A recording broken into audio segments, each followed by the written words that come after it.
Peternakan Madu Amanah bersama Pak Mulyadi. Sebelumnya terima kasih Bapak telah memberikan kesempatan kepada kita untuk bisa main ke sini, bisa belajar dan bertanya-tanya terkait dengan lebah ini. Izin bertanya Bapak, untuk Madu Amanah sendiri itu sudah ada dari kapan itu Pak?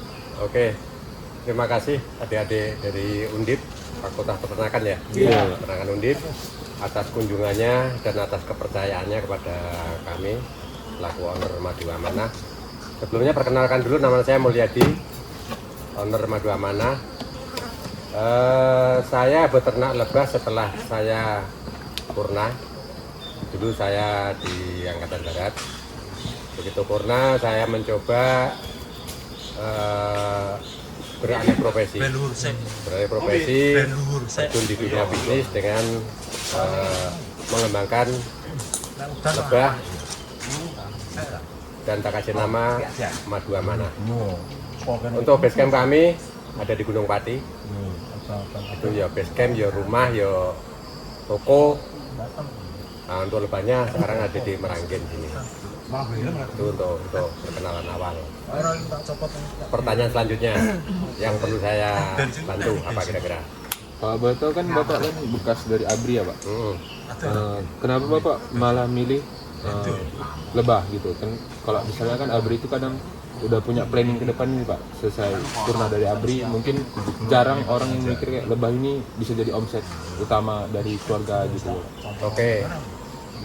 Banyak rekan-rekan saya itu setelah purna itu ada yang jadi security, ada jadi security, terus ada yang jadi ngawal apa gitu.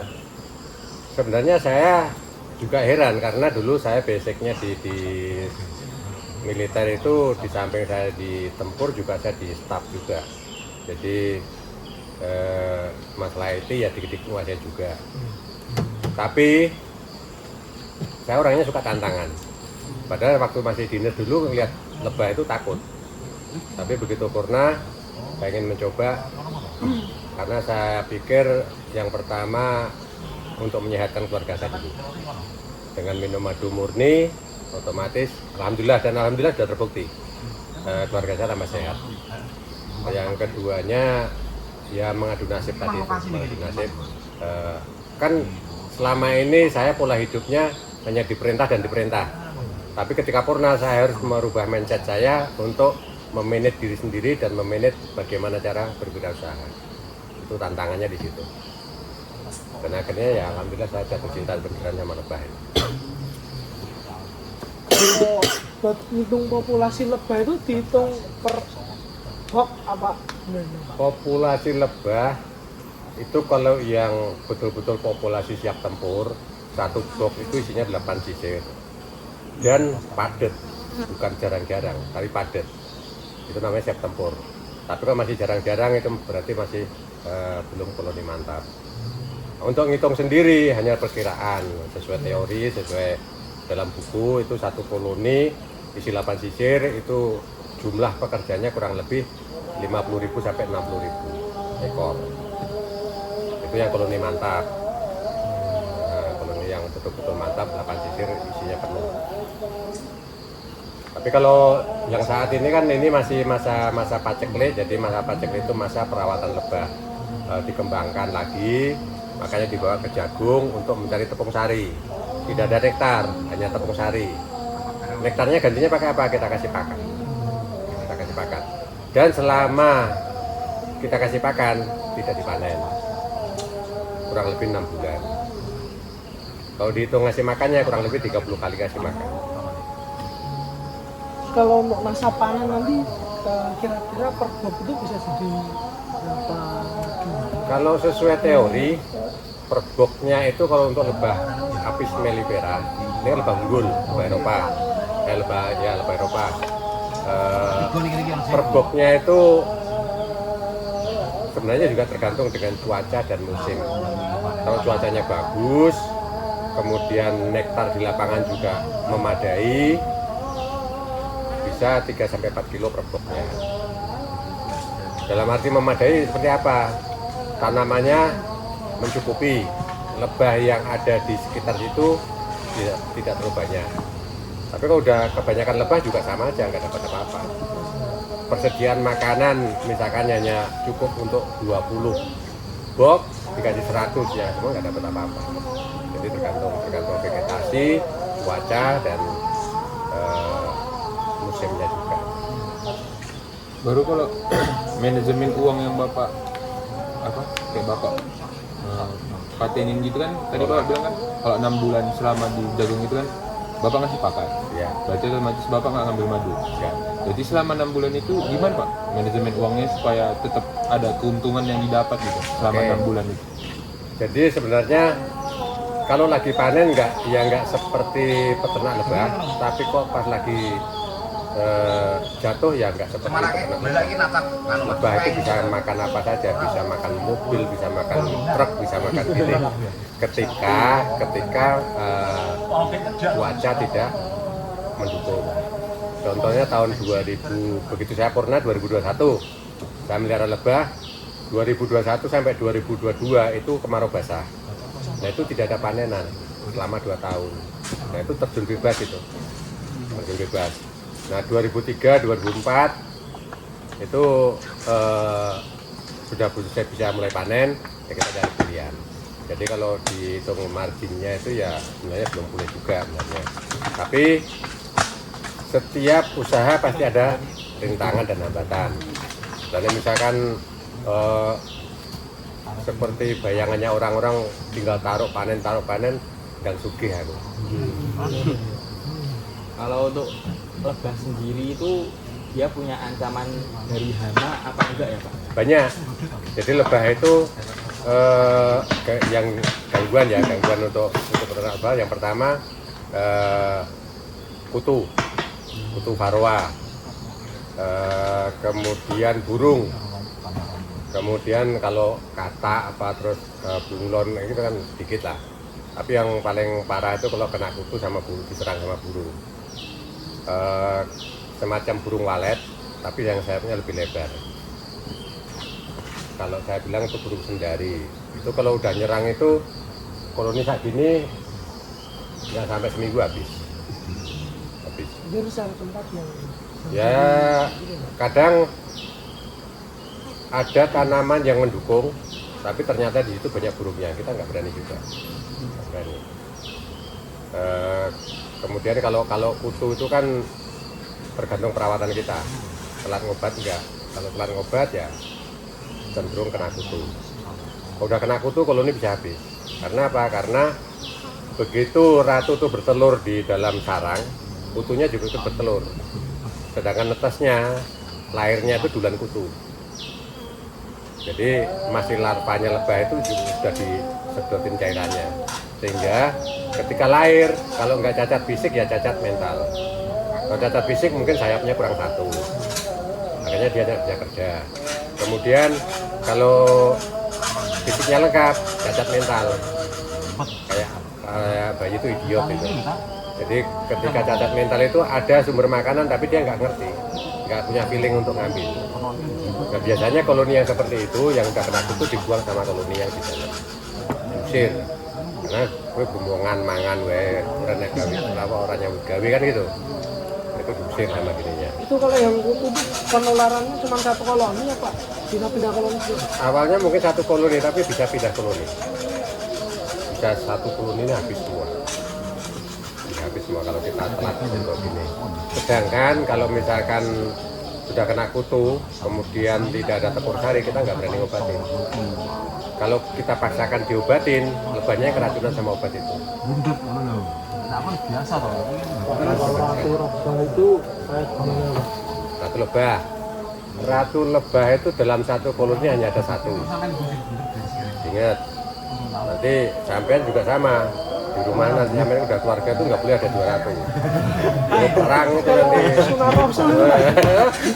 Kamu hanya pikirkan sunah rasulnya, tapi itu beda perang itu nanti. Jadi 1 koloni ada 1 ratu. Dan dalam seumur hidupnya ratu itu kawin hanya sekali. Kawin hanya sekali. Ketika dia baru lahir, umur dari lahir itu 10 hari dia boleh kawin. Sekali kawin dikawini oleh 10-15 lebah jantan. langsung mati itu. Nah itu nasibnya jantan seperti itu. Hanya nunggu panggilan kawin oleh ratu, berkawin mati. Gimana-mana jantan kok tersiksa ya? Pak mau nanya Pak, Enggak curhat ya? untuk kandang yang cocok buat lebah madu itu apa Pak? Sama memakai bahan apa yang cocok untuk Kalau bagi peternak itu semua kayu itu bagus. Hanya saja biasanya peternak itu cari yang kayunya kuat tapi ringan, kayak kayu suren. Kalau kayu sengon itu di bawahnya kayu suren karena kayu sengon gampang lapuk. Tapi kalau terlalu berat kita proses pindahan itu ya ngangkatnya itu. Ini albasia itu berat itu.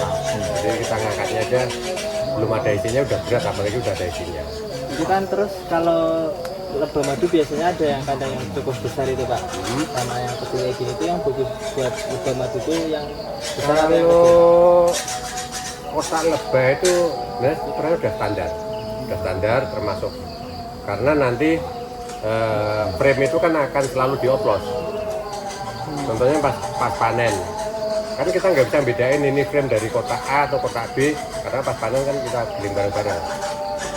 Untuk mengembalikan ke kotak itu kan juga harus cepat. Kalau terlalu lama diambil ratunya stres. Kalau ratunya stres ya satu sendiri, misalkan dari rumah tangga ratunya stres itu satu rumah diamuk semua itu. Yang bener pun salah itu. Juga mau menanyakan tadi kan juga sempat menyinggung tentang pemindahan. Nah, kalau untuk kriteria tempat sendiri buat kita menaruh kandang lebah itu seperti apa? Nah, jadi sebelum kita naruh lebah itu kita survei dulu. Jadi pemilik itu survei dulu. Contohnya sekarang di jagung kan. Sebelum masuk sini dulu kita survei dulu jagungnya sudah siap belum? Sudah berbunga belum? Terus kalau berbunga ini jagungnya bunganya bareng apa enggak? Apa gantian? Kalau misalkan dalam satu hamparan mungkin ratusan hektar tapi bunganya bareng ya percuma. Karena jagung paling berbunganya seminggu. Habis itu nggak ada lagi pemasukan. Sedangkan lebah itu tiap hari harus pulang bawa polen. Tanpa polen ratu tidak akan bertelur. Ketika ratu tidak bertelur maka akan defisit karena tiap hari ada kematian, sedangkan kelahiran nggak ada. Kan lebah itu umurnya hanya 50 sampai 70 hari. 50 sampai 70 hari. Berarti yang lahir sekarang 50 hari lagi pasti ada yang mati. Kalau ada yang mati hari ini juga ada yang lahir. Kalau nggak ada yang lahir berarti ke defisit. Kalau udah defisit koloni merosot. Nah, koloni merosot, misalnya koloni itu harusnya hanya cukup untuk 2 sisir, terus sisiran kasih 8, nggak dapat apa-apa, nggak ada kerja. Itu nanti lebah kerjanya hanya ngerawat sisiran aja. Ratunya ke sini, dia ke sana. Kamu ngapain di situ? Ngerawat sisiran, dia kerja dia. Tapi kalau dipadet ke, maka dia berkewok ratunya di situ udah keluar kerja. Kalau mortalitas per dulu Persentase apa sih? kematian Kematian bergantung jumlah kelahiran. Kalau misalkan dari hari ini kelahirannya 1000, berarti 50 hari yang akan datang juga matinya 1000. Bahkan bisa lebih. Karena kadang ada lebah yang lagi kerja, ternyata di lapangan ada yang nyemprot insektisida, dia kena insektisida, lebah muda pun mati. Makanya kelahirannya harus lebih banyak. Akan lebih banyak. Untuk mencapai kelahiran lebih banyak seperti apa ya? Dijadikan tepung sari seperti ini.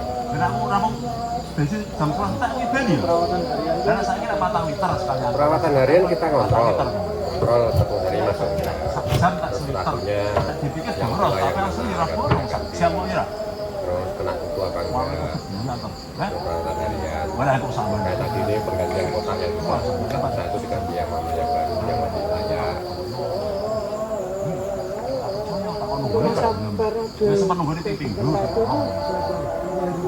Ratu, periode kehidupan ratu itu lebih panjang, bisa tahunan. Kalau yang normal itu bisa 3 sampai 5 tahun. Kenapa lebih panjang? Karena ratu dari lapas sampai dia tua itu makanannya sampai naik nom. Kira aja. Orang ya, begitu. Gitu. Sedangkan lebah pekerja itu dikasih royal jelly waktu masih larva doang dan hanya sedikit sekali. Setelah dia jadi lebah, makanannya polen sama nektar sama cairan. Nah, terus periode lebah sendiri untuk yang berjuang di madu murni dalam 1 tahun itu mengalami 2 musim. Yang pertama musim paceklik, ketika musim hujan itu paceklik. Ketika musim hujan seperti ini nggak ada panenan madu. Meskipun di dalam sarang itu ada cairan yang menyerupai madu, itu bukan madu, itu pakan. Kemudian musim panen itu saat musim kemarau. Biasanya diawali dari randu. Dari sini nanti pindah ke Jepara dari randu. Panen pertama itu namanya madu kurasan. Itu belum layak konsumsi. Panen kedua baru namanya madu murni, baru layak konsumsi. Nah, terus madu sendiri asalnya dari mana? Madu yang disyaratkan oleh Al-Quran itu berasal dari tumbuhan atau buah-buahan. Jadi lebah yang mencari nektar di bunga apa tumbuhan kan, atau di buah-buahan. Tapi kalau peternak nakal yang mencari cuan, yang tahunya hanya cari keuntungan, ketika sudah musim nektar, lebahnya juga masih didorong pakai pakan. Tujuannya apa? Meningkatkan jumlah produksi. Bahkan ada juga yang di tempat jagung seperti ini panen juga ada. Nah, makanya hati-hati ketika beli madu yang awalnya sampean mungkin tujuannya untuk sehat, tapi malah kalau yang sehat-sehat masih muda-muda nggak terasa, pokoknya manis juga enak. Tapi untuk jangka panjang, kasihan ya, diabetes. Udah diabetes larinya gagal ginjal. Udah jangka panjangnya. Kalau ginjal kita udah rusak ya sudah. Jadi selama musim panen, selama musim kemarau itu kan lebih dihiburkan untuk ikan nektar dulu. Nah, selama musim kemarau atau musim panen itu lebah dipindah-pindah di mana ada sumber nektar. Contohnya nanti sekitar bulan akhir Mei kita ke Jepara dari Randu. Randu itu paling 1 bulan atau 2 bulan, tergantung cuaca juga. Kalau di sana masukannya nektar sudah nggak ada, ya segera kita pindah. Karena kalau nggak kita pindah, lebah kelaparan. Kalau udah kelaparan, sampai kematian, mudah kena kutu. Kalau sampai misalnya kelaparan itu kan gampang masuk angin, gampang emosi, terus pokoknya dosennya jelasnya orang masuk gelas itu. Terus untuk tadi kan Pak bilang soal keuntungan ya Pak, untuk peternak nakal itu kan waktu musim panen kan lebahnya makannya cuma nektar, jadi peternak nggak ngeluarin biaya sama sekali Pak. Ketika kalau peternak yang di madu murni, ketika musim panen ya tetap ngeluarin biaya. Pertama biaya sewa lahan, yang kedua biaya panen. Biaya panen itu sekali panen kita butuh tenaga minimal 8 orang. Nggak bisa sendirian, nggak bisa. Kalau sendirian ini nggak selesai, sehari nggak selesai sendirian. Dan itu nggak mungkin dilakukan. Kita butuh 8 orang. Yang 2 diekstrak, 4 ekstrak. Yang 2 nanti yang misahin lebah sama sarangnya. Yang 2 ngusungi lagi, ngusungi dari ini. Dari sarang yang udah dipisahin itu ke tempat ekstrak. Yang 2 lagi nanti kembali ngatur pikirannya dikembalikan ke sarang. Karena begitu udah diambil nggak boleh lama-lama. Kalau lama-lama setelah punya stres dia jatuh ke tanah terbang. Udah terbang pekerjaannya juga terbang. Ya. Kalau lihat kandang monggo bebas. Nah. Kalau apa menilai kualitas madu dari ikan perbuan itu dibedakannya seperti apa ya Pak? Maksudnya, oh ini madunya bagus, ini di bawah itu. Oke. Madu tadi kan berasal dari nektar. Nektar dibawa lebah masuk ke sarang, ke kandang, itu bentuknya belum kayak madu. Bentuknya kayak air, encer. Bahkan di ketrek ini bior kayak air hujan. Itu nektar seperti itu. Kalau nektar yang ada di lapangan kok terlalu kental, lebah akan nyari sumber air. Dia minum dulu, diencerkan dulu, baru dibawa pulang. Diminum lagi bawa pulang. Disimpan di kantong madu. Bukan di perut tapi di kantong madu. Perutnya lebah itu ada kantong khusus untuk air. Nah, setelah masuk dalam sarang, kan lebah yang di sarang ada lebah pekerja juga, yang masih junior itu akan diatur ulang sama lebah yang di dalam sarang. Setelah diatur, dikipasi pakai sayapnya lebah. Nah, untuk mencapai kematangan madu itu biasanya butuh waktu 15 sampai 20 hari. Tandanya seperti apa? Ketika sarangnya sudah ditutup sama lilin lebah, berarti sudah siap panen. Tapi kalau sebelum ditutup sama lilin, berarti madunya encer. Jadi jangan salah paham ketika ada madu encer kok palsu juga. Encer pun kalau dia memang dari nektar berarti murni, tergantung kadar airnya. Dan kita punya alat untuk ngetes kadar airnya itu. Setelah kita panen kita ukur kadar airnya. Biasanya kalau penjual madu itu ditawarin ada madu ini nih, madu A atau madu B, kadar air berapa? Hanya gitu. Tapi kalau untuk madu kopi, kemudian madu kopi itu pasti encer, harus encer. Kalau ada madu kopi kok kental, ya berarti tanda tanya ada apa. Kenapa? Karena bunga kopi mekar hanya 5 hari. Hari pertama mekar bior, hari subuh itu mulai buka dia. Nah, tadinya kan gading, incip-incip gitu.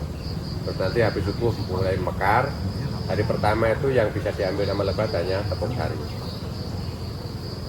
Hari kedua itu sudah ada yang mulai layu, sudah mulai patah. Nah, sedangkan nektar kopi itu keluarnya di pangkalnya bunga ini. Kalau hari pertama nggak bisa karena masih panjang ini nggak nyampe, mulutnya lebah nggak nyampe. Tapi begitu udah mulai patah bisa diambil nektarnya. Hari kedua itu nektar sama tepung sari. Hari ketiga lebih banyak nektarnya daripada tepung sarinya. Hari keempat pure nektar. Hari kelima kita panen. Kenapa nggak nunggu sampai 15 hari? Ya setelah 5 hari, hari ke-6 itu sudah kering bunga kopi itu. Kalau udah kering berarti udah nggak ada lagi makanan yang ada di lapangan. Kalau udah ada makanan di lapangan, lebahnya nggak kerja, dia makan yang sudah di dalam tadi. Terus untuk jadwal pakan, jadwal dari pakan tuh dijadwal sendiri sama lebahnya atau peternaknya yang menjadwal? Nah, lebah itu binatang yang sangat disiplin. Ketika adzan subuh, dia sudah berada di depan pintu, sudah persiapan terbang, sudah pemanasan, ngomong itu. Begitu terang tanah, dia langsung keluar. Jadi tunggu dibuka dulu minumnya? Enggak, selama di lapangan kita buka terus, nggak pernah kita tutup. Jadi, dan dia akan masuk ke sarang lagi, ke kandang lagi, pulang ketika mau maghrib atau cuaca sebentar lagi mau hujan. Jadi kalau ini kan ramai, begitu tiba-tiba kok sepi, bentar lagi hujan, harus segera siap-siap dari tempat berteduh. Kita tahu itu Dia punya insting. Makanya lebah disebutkan dalam Al-Quran karena dia punya keistimewaan itu. Masya Allah. Itu berarti bukannya di subuh itu nggak boleh. Iya. kalau kan Kan kita juga ajarannya seperti itu. Habis subuh nggak boleh tidur. yang bilang kan subuh belum bangun terus kita kalau ayam begitu. Ya memang itu. Ayam juga ada lebah. Lebah juga itu. Udah diambil sama lebah.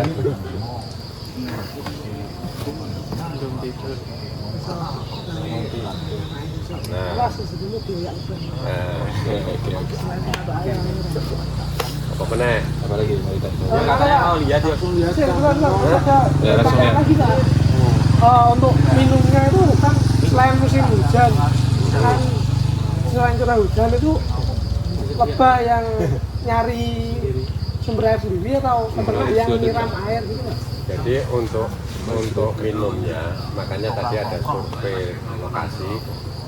Kita di samping survei vegetasi kita juga ada sumber airnya. Karena lebah butuh minumnya banyak. Untuk mabur, kan ngombe. Kalau musim kemarau kan disiram. kalau musim kemarau biasanya kan ada sendang di sini. Kemudian kalau di tempat madukan di kebun karet biasanya nyiapin kubangan gitu, saya taruh air, kemudian saya taruh ranting-ranting biar dia nggak tenggelam. Tapi kadang lebah juga unik juga, udah kita siapin nggak mau karena ada sumber yang lain. Ya, namanya ada lebah penjelajah. Lebah penjelajah itu yang sudah tua, dia sudah kuat toh, degulnya mulai kotak-kotak, dia hanya terbang jelajah aja. Oh sana sumber makan, dia pulang ngasih tahu. Bro, mana sumber makan? Dia repotkan. Nah, sana sumber air, nah, dia hanya menunjukkan aja. Kan lebah pekerja itu begitu lahir nggak langsung terbang, nggak. 0 sampai 20 hari dia di dalam sarang, dalam kandang tugasnya. Masih junior, masih peloncoan, masih ospek dia. Tugasnya dia membersihkan sarang, bikin sarang, nyiapin batu, terus jaga kandang, lagen. Nah nanti jam-jam 3 sampai jam 4 itu akan kirap namanya. Kirap itu jadi lebah yang sudah agak senior, besok udah boleh keluar, dia akan ngapalin tempat rumahnya, terbang, masuk lagi di dalam depan. Ini pertanyaan terakhir Pak. Oh ya, kalau misal musim hujan cuaca ekstrem kan kita nggak tahu hujan tuh turunnya kapan, lamanya kapan. Nah ini misal kalau hujan full sehari itu Pak, lebahnya itu gimana? Ya dia ada kerja. Dari kayak makannya terus habis itu suhu gitu gimana? Makanya ketika cuacanya mendukung, lebah nggak akan berhenti bekerja. Nggak ada di sana, aku tak kopi saya, rene. Jadi begitu udah masuk, naruh ya keluar lagi, masuk keluar lagi. Karena dia punya pola pikir itu harus ada stok makan di dalam sarang. Ketika di lapangan masih ada, ya dia tetap balik sebelum cuaca hujan atau sebelum gelap. Dia akan tetap keluar dan cari makan lagi. Nggak ada istirahatnya dia. Bahkan malam pun dia juga kerja, nggak istirahat. Nggak tahu tidurnya jam berapa, karena tiap berangkat ini malam tak indah juga dikerja. Ya. Parahnya terus kok, iya lah. Jago kan agak parahnya apa ya? Tapi kan terus, upaya terus. Tapi kono mumpung jeneng kene. Mana Pak? Langsung lihat kandang. Kowe nafsu banget lho kandang ya. Penutupan sih, penutupan. Emang telur ini. Si Kioman. Oh, baik Pak. Mungkin Ono sing ini pertanyaan yang sudah disampaikan. Terima kasih atas ilmunya yang diberikan. Tapi masih ada kelewatan loh. Oh, pripun Pak? Madu murni seperti apa sampai Oh, belum tahu, enggak, kan? Bener kan? Iya. Itu yang paling penting intinya di situ kalau peternak tuh madu murni seperti apa. Jadi madu murni itu hanya bisa dibedakan dari tekstur, aroma dan rasa. Kalau orang bilang udah uji lab, sekarang saya tanya, apa setiap panen uji lab? Lihatlah harga uji lab. Paling murah 5.500.000. Kemudian hasil lab itu hanya menunjukkan kandungan berapa jumlah glukosa, kemudian sukrosa, kemudian glukosanya berapa dan mineralnya berapa. Hanya menunjukkan itu saja.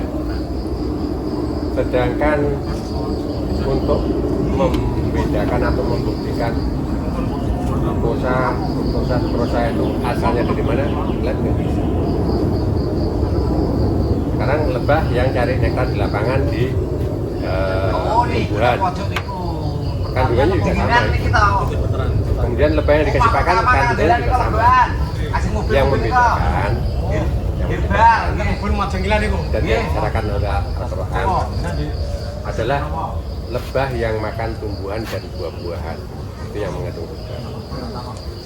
Kalau yang diberi pakan itu sudah beda lagi. Tapi kalau peternak nakal itu di edukasi juga nggak bisa karena itu gula kan juga dari tumbuhan juga.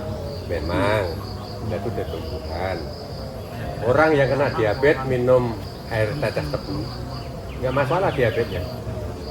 Tapi ketika mengonsumsi gula pasir langsung naik.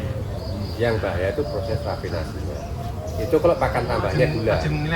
Nah kalau pakan tambahnya fruktos, itu kan pemanis buatan untuk kebutuhan industri, tapi dipaksa untuk dikonsumsi oleh manusia.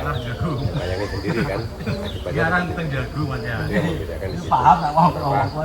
Kalau orang ini hasil labnya seperti ini mungkin di Allshop itu kan banyak itu kayak gitu. Nah, caranya gimana? Yang paling simpel, ketika dirasakan di mulut dan manisnya cepat hilang. Tapi kalau udah ada tambahan pakan, pasti ada nyangkut di tenggorokan ada. Kalau yang dibilang heksagonal digoyang-goyang di piring pakai air itu hoax. Madu murni tidak dikerubungi semut itu hoax. Kita memang dididik salah terus. Kemudian pakai tisu, kalau ditetesin di tisu kemudian tidak menyebar, katanya murni, itu juga hoax. Iya, hanya dengan tekstur, aroma dan rasa. Kemudian ada lagi yang kalau dimasukkan kulkas tidak beku. Sedangkan madu karet disimpan di suhu ruang dalam jangka panjang itu berubah menjadi bentuknya kayak garam dapur, kayak garam meja. Di Mas Alwi ada kayak garam, betul-betul kayak garam. Jadi bentuk butiran-butiran kayak garam. Tapi begitu dimasukkan di mulut itu langsung lumer, Terus silakan dicoba di rumah, mungkin ngaduk gula pasir, sak kental-kentalnya, yang penting bisa larut semuanya. Habis itu masuk di freezer, dia nggak akan berulang, nggak akan kristal lagi. Itu buktikan. Lalu Pak, di minggu pertengahan baru nih Pak.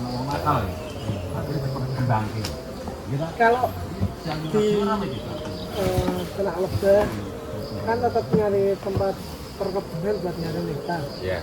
Itu setiap tempat perkebunan yang berbeda. Apakah hasil madunya itu semua kandungannya sama Pak? Kalau kandungan madu terdiri dari pertama glukosa, kemudian fruktosa, sama lagi apa?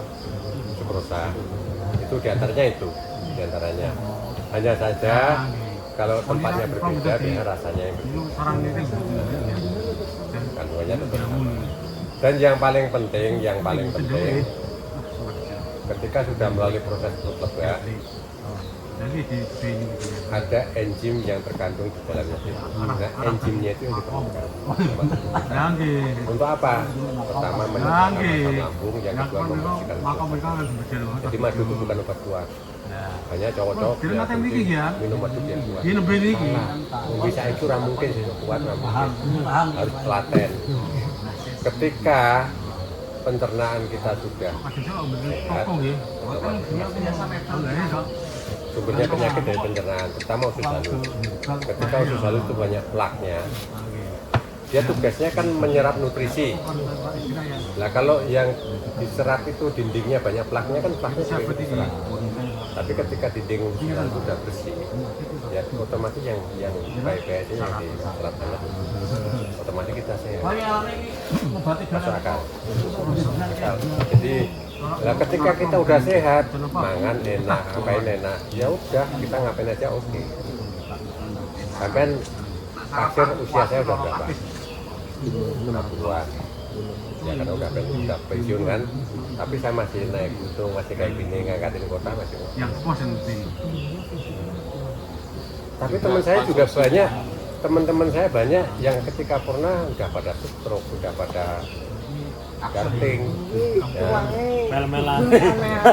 Ya, udah pada darting, udah apalagi asam uratnya tinggi gitu. Pak mau tanya Pak, konsumsi madu yang baik buat manusia Yang baik, ketika bangun tidur, perut masih kosong, langsung minum madu. Kalau perlu dipakai kumur, madu pakai kumur dulu. Nah perlu nggak usah sikat gigi dulu. Memang jorok, orang-orang sekarang itu dibilang katanya jorok kali. Padahal kakek nenek moyang kita itu udah lebih pintar dari kita. Dulu kakek saya tuh kalau kena sakit itu pagi-pagi ambil dan gigi ambil air liur. Baunya nggak enak. Sembuh. Nah, bener kan? Nah, itu bagian lah. Sebenarnya kakek moyang kita itu udah pintar, tapi dibodohin sama teknologi. Munduran, contoh garam meja, nah garam dapur. Dulu orang Madura itu emas putih itu garam. Tapi tahun 70-an Amerong lain. Tahun 70-an itu di Indonesia banyak gondok. Saya kan generasi emas ngalami semuanya. Banyak gondok. Akhirnya itu dibiayai sama Amerika terutama. Yang biayai siapa? Profesor meneliti ini. Dikatakan bahwa penyakit gondok karena kena. Caranya gimana? Taruh di garam. Nah, garam yang tadinya ya garam Madura itu banyak mineral yang terkandung, ada zinc, ada mangan, ada segala macam dari pengelah. Itu dipanaskan 600 derajat. Setelah itu tapi jadi mineral yang lainnya hilang, hanya ada di sini. Tapi bodoh mineralnya. Padahal kalau diteliti kandungannya lebih banyak. Sama kayak teknologi sekarang orang masak nasi pakai rice cooker. Kenyataan orang sekarang banyak yang sakit loh. Masih muda udah pada sakit. Nenek moyang dulu masaknya pakai kukusan, ngerti kukusan dari bambu. Bambu itu bisa menyerap toksin. Meskipun beras pasti ada racun, ada gulanya yang lebih diserap sama bambu. Makanya orang-orang dulu lebih sehat. Supaya kita kalahnya sama teknologi tadi. Terakhir ya. Nah, kalau untuk awal memulai Pak, pembelian bibit itu seperti apa? Nyari indukannya dulu ya. Enggak. Jadi kita beli koloni. Jadi kita beli itu koloni mantap tadi itu. Jadi koloni mantap kita beli harganya satu sekitar 1 juta. Awalnya saya beli 20 kotak. 20 kotak saya kembangkan lagi jadi 40. Jadi 40 terus sekarang jadi segini banyak. Tapi ya namanya kayak pohon semakin tinggi semakin kencang terpanangannya kan gitu.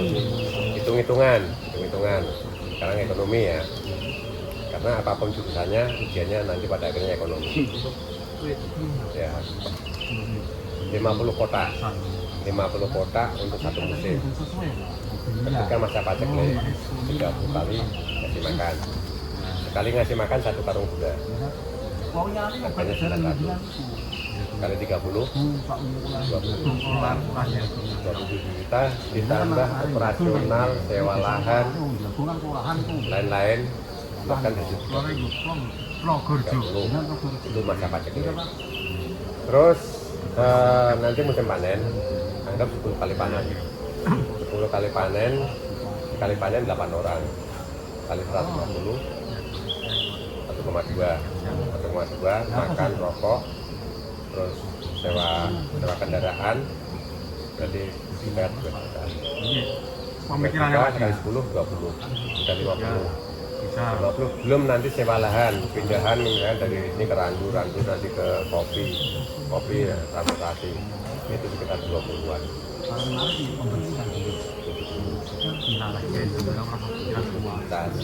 Ya 20 kan 10 kali panen itu nggak mungkin satu tempat. Misalnya di karet itu sebenarnya bisa panjang tapi maksimal 3 kali panen harus pindah karena di karet nggak ada tepung sari, lebahnya habis, harus cari tepung sari lagi biar tertelur lagi biar nggak tutup koloni. Terus di kopi itu paling tidak 3 kali masuk kopi 3 kali berarti 3 kali udah 6 kali pindah. 6 kali pindah itu kali 2 juta, sekali pindah 2 juta. Nah, Makanya udah paling minim 20 itu untuk pindahan dan lain sebagainya, minimnya 20. Itu untuk 50 kotak. Kalau 200 tinggal kalikan 4. Makanya kenapa madu murni kok mahal? Nah, kontrak mau taruh di rumah, ada nggak vegetasi yang mendukung? Ya, apakah ini tepung beras ya ragu ya?